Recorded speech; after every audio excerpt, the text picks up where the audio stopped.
Hello guys, स्वागत है आप सभी का मेरे स्पेशल यूट्यूब चैनल स्टडीमेट पर। और आज हम करने वाले हैं डीपीपी सॉल्विंग लेक्चर 2 का। ये है हमारा पहला क्वेश्चन। पहले मैं आपको मल्टीप्लिकेशन का जो बेसिक रूल था वो वापस रिवाइज करवा देता हूँ। ये मैट्रिक्स है मेरा।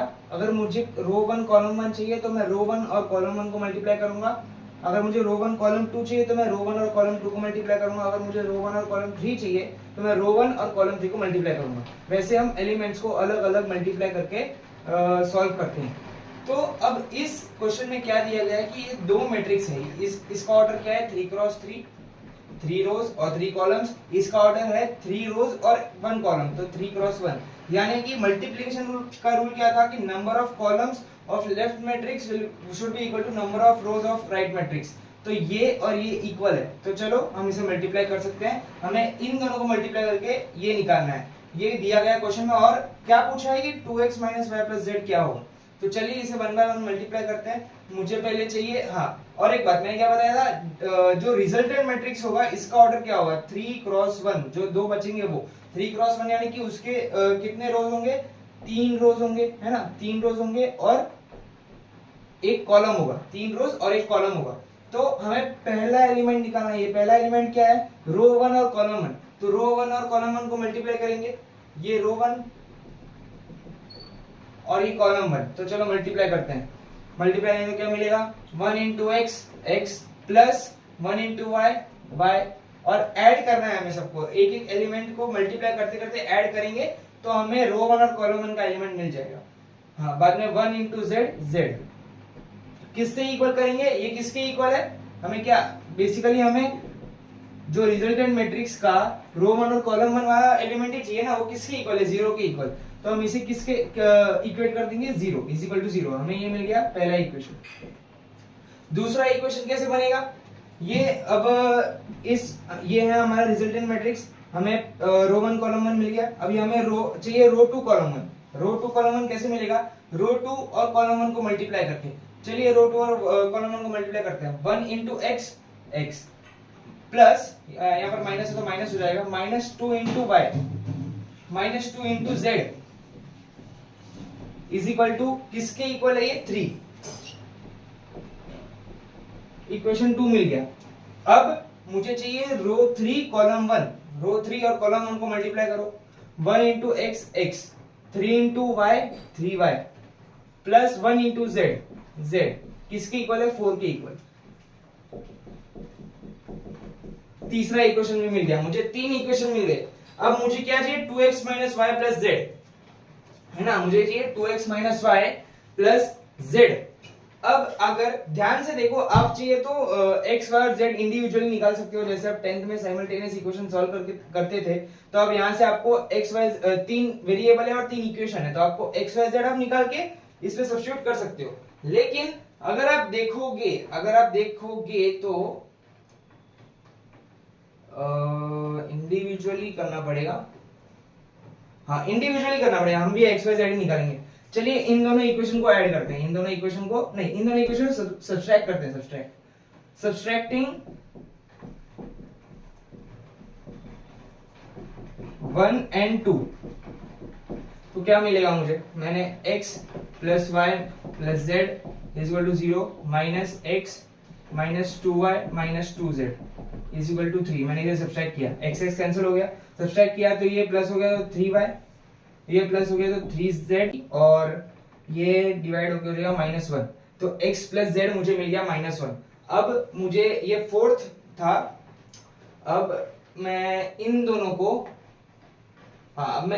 सब्सट्रैक्ट करूंगा। Subtracting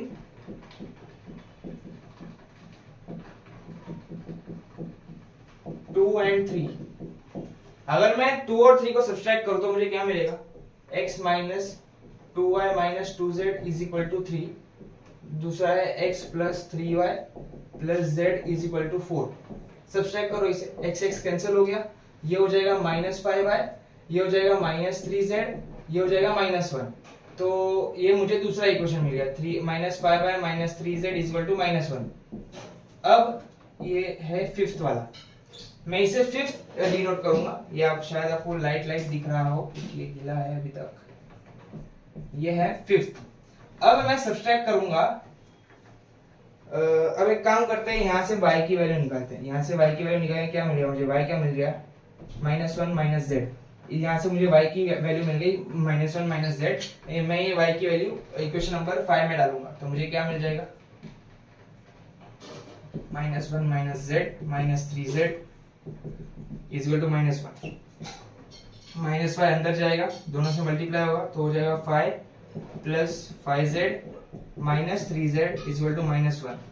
5 plus 2z is equal to -1, ये उधर जाएगा तो 2z is equal to -6, z is equal to -3। मुझे z क्या मिल गया, -3। तो ये यहाँ पर अगर मैं z डालूं, यहाँ पर अगर मैं z को -3 डालूं तो ये क्या बन जाएगा, मुझे y मिल जाएगा 2, मुझे y 2 मिल गया, यानी कि मुझे z और y मिल गया। अब मैं z और y को इक्वेशन नंबर 1 में डालूंगा, तो मुझे क्या मिलेगा, z क्या है -3, y क्या है 2, तो 2 - 3 -1, यानी कि x मुझे मिल गया 1, x मुझे मिल गया 1। तो मुझे ढूंढने क्या बोला था उन्होंने, क्वेश्चन में क्या दिया था कि मुझे ढूंढना है 2x minus Y plus Z. बस डालो वैल्यूज, 2 इंटू एक्स की जगह पर डालो 2 इंटू 1 और y की जगह पर -2, यहाँ पर -3, क्या आया, ये कैंसिल, तो आंसर मुझे आ गया -3। -3 is the correct answer guys. Question आपके सामने आ चुका है, आपकी स्क्रीन पर नेक्स्ट क्वेश्चन प्रकट हो चुका है। हमें इसे सॉल्व करना है। क्या दिया कि a एक मैट्रिक्स है, हमें प्रूफ करना है a square minus 4a plus 3i is equal to 0। यहाँ पर i क्या है, i है आइडेंटिटी मैट्रिक्स। आइडेंटिटी मैट्रिक्स ऐसे दिखता है 1 1 0 0। पहला लेक्चर अगर नहीं देखा है तो जाके देख लो, उसमें मैंने सारे टाइप्स एक्सप्लेन किए। चलो सॉल्व करते हैं इसे। पहले तो हम निकालेंगे a स्क्वायर। a स्क्वायर क्या होता है, a इंटू a, यानी कि मुझे a को 2 बार मल्टीप्लाई करना पड़ेगा, 2 - 1 2 मल्टीप्लाइड बाय वापस a, 2 - 1 - 1 2। पहले रिजल्टेंट ये है 2 क्रॉस 2, ये भी है 2 क्रॉस 2। नंबर ऑफ कॉलम्स और number of rose same. Resultant matrix का ऑर्डर क्या होगा, 2 और 2, तो यानी कि मुझे 2 क्रॉस 2 वापस एक मैट्रिक्स मिलेगा। तो मुझे चाहिए पहला एलिमेंट यानी कि रो 1 और कॉलम 1, रो 1 और कॉलम 1 चाहिए, यानी कि रो 1 और कॉलम 1 को मुझे मल्टीप्लाई करना पड़ेगा। कैसे करेंगे जरा बताओ, ये रो 1 ये कॉलम 1, चलो मल्टीप्लाई करो। 2 into 2 is 4, -1 into -1 is 1 plus 1। अब मुझे चाहिए रो 1 और कॉलम 2, तो रो 1 और कॉलम 2 को मल्टीप्लाई करो। 2 into -1 2 into -1 -2 plus -1 into 2 is -2, यानी कि -2 -2। अब मुझे चाहिए रो 2 कॉलम 1, तो रो 2 और कॉलम 1 को मल्टीप्लाई करो, -2 -2।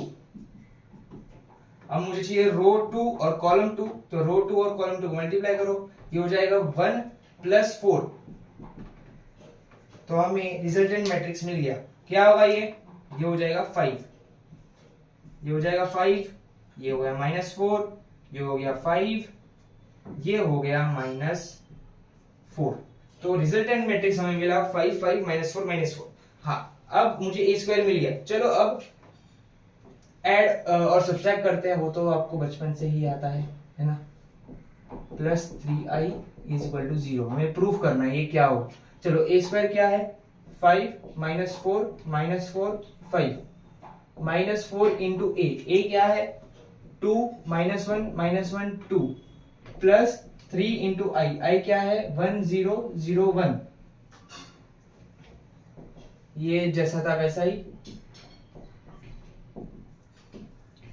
4 को अंदर मल्टीप्लाई करो तो ये क्या हो जाएगा 8 -4 और 8। 3 को अंदर मल्टीप्लाई करो, ये हो जाएगा 3 0 0 3। बस अब आप डायरेक्ट भी निकाल सकते हो। रिजल्टेंट मैट्रिक्स क्या निकलेगा, 4 -8 प्लस 3। 4 -8 3 हो, 4 -8 is -3 -3 plus 3 is 0। -4 minus of -4 यानी कि +4 कैंसिल होके +0 वापस आ गया 0। कैसे करना है मैं आपको एक डिटेल में बता देता हूँ। ये हो जाएगा 4 -8 प्लस 3, ये हो जाएगा -4 प्लस 4 प्लस 0। और ये वाला एलिमेंट, हाँ तो यहाँ तो 2 ही है।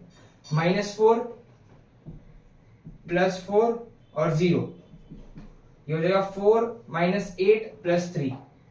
नहीं 5 माइनस 8 प्लस 3, तो ये कैंसिल होके 0, ये कैंसिल होके 0, ये कैंसिल होके 0, ये कैंसिल होके भी 0, तो मुझे क्या आ गया फाइनली 0 ही आ गया। सारे एलिमेंट्स अगर 0 है तो मैं इसे 0 से भी रिप्रेजेंट कर सकता हूं, यानी कि हेंस प्रूव्ड, हेंस प्रूव्ड। आगे एंट्रेंस में तो हमें इसका ए का इनवर्स भी निकालना है, वो हम आगे के लेक्चर में सीख लेंगे, अभी आपको वो देखने की जरूरत नहीं है, अभी आपको सिर्फ इतना सॉल्व करना था, आपने प्रूव कर दिया, आपका काम खत्म। अब करते हैं नेक्स्ट क्वेश्चन। चलो नेक्स्ट क्वेश्चन आ चुका है आपकी स्क्रीन पर, बोला है कि एक मैट्रिक्स हमें ढूंढना है 3a² + 12a। बहुत ही सिंपल, पहले भी हम सेकंड क्वेश्चन जो था इसके जैसे ही था एकदम। तो चलिए a² यानी कि a × a, 2 - 4 3 और 1, वापस उसी से मल्टीप्लाई करो, 2 - 4 3 और 1। इसका रिजल्टेंट मैट्रिक्स क्या होगा? 2 × 2 मैट्रिक्स। क्यों होगा?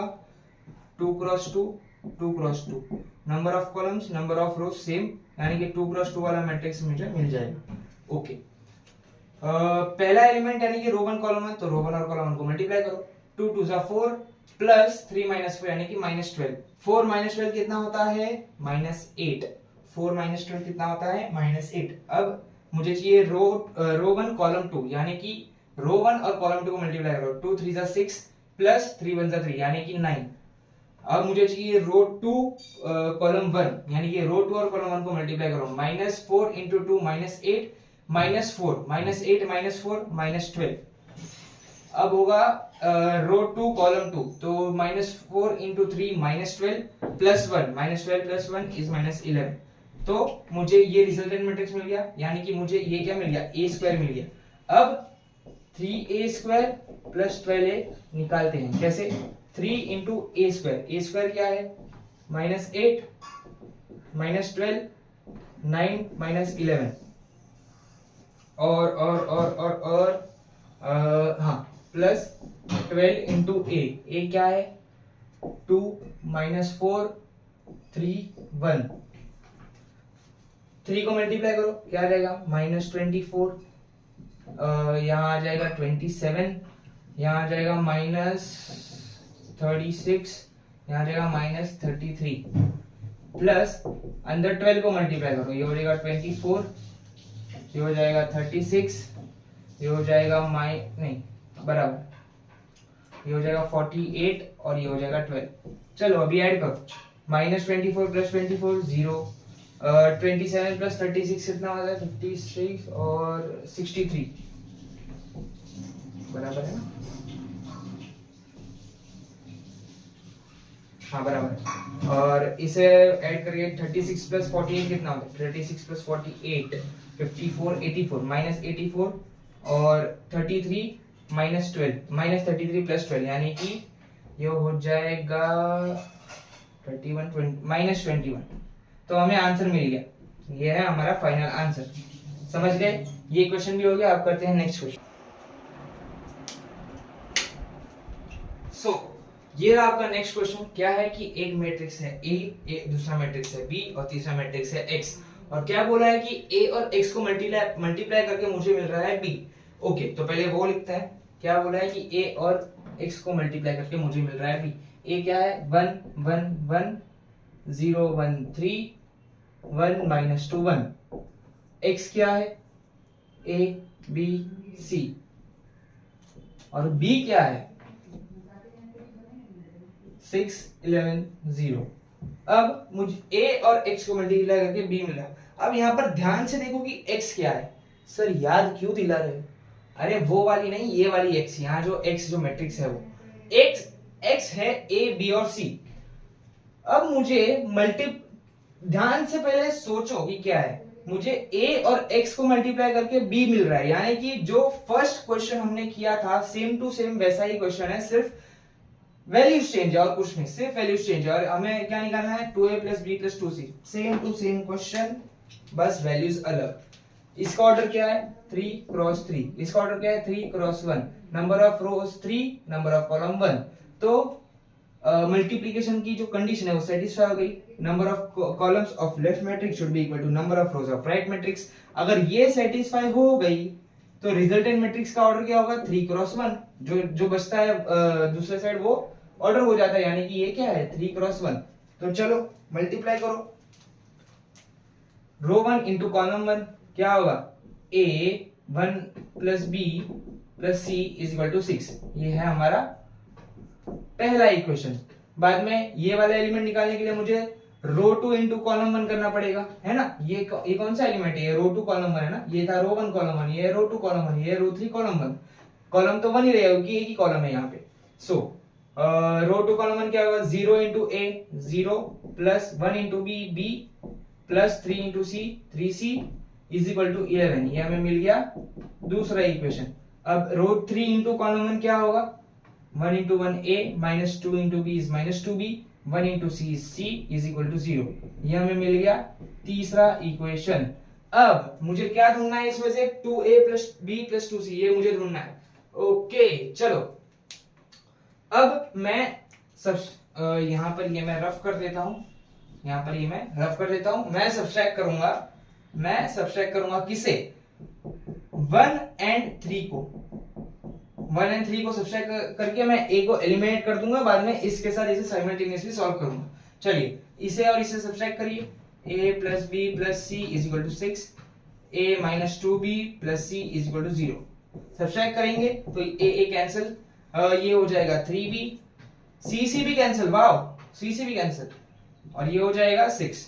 तो b की वैल्यू मुझे आ गई 2, b की वैल्यू 2 आ गई, तो मैं b की वैल्यू यहां डालूंगा, b की वैल्यू इस वाले इक्वेशन में डालूंगा 2, तो 2 वहां जाके हो जाएगा 9, तो c की वैल्यू मुझे मिल जाएगी 3। आप इत्मीनान से डाल के देख सकते हैं, c की वैल्यू 3 मिल गई। अब मैं b और c की वैल्यू यहां डालूंगा, b की वैल्यू क्या है 2, c की वैल्यू है 3 यानी कि 5 वहां जाके 1, तो a की वैल्यू हो गई 1।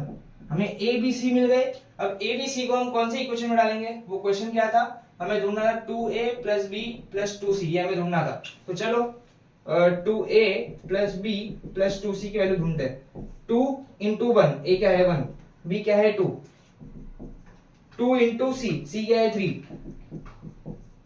तो 2 plus 2 is 4 plus 6 is 10। Answer is 10। आपका सही जवाब है 10।